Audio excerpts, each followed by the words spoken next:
Sure, we can talk about it, but so I'm going to address this from a federal stance and not from just a state of Alabama stance, since I'm running for a federal seat. So homelessness in America, I guess in general you could say, comes down to a myriad of issues, right? So for some people it is a mental illness problem.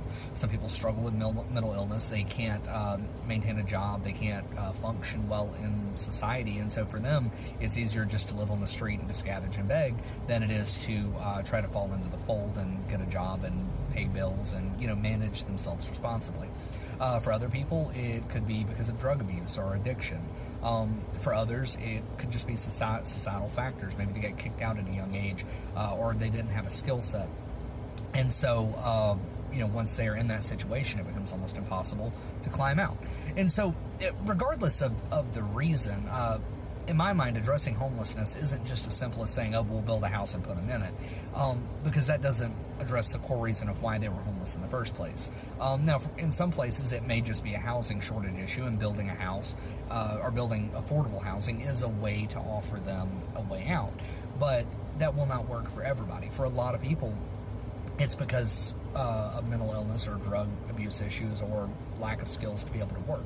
And so that's why I'm so big on driving the Department of Education and the Department of Labor.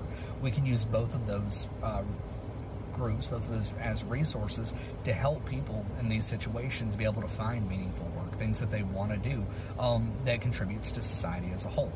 And so by taking and leveraging those groups, those resources to help those people connect to jobs or connect to training for education to get those jobs, then we make them functional members of society, and then they can afford to manage on their own. Now, for the very few people that cannot manage their own bills or cannot function well regardless of training or resources, then this is where we need to bring in the Department of Human Resources, right? They need to be involved in helping make sure that those people's lives are being managed, so that, you know, they do still have a safe place to live, so that they can stay clean, that they have adequate access to food and housing and a social safety net. So yeah, there's a lot that we can do to address those issues, and homelessness is obviously a huge problem. There are thousands of people that struggle with it, and in my mind, I think almost absolutely the way to resolve that is not just going to be building houses. Like I said, it's going to be addressing the issues that has led up to putting these people in that situation to begin with. So thank you for the great question.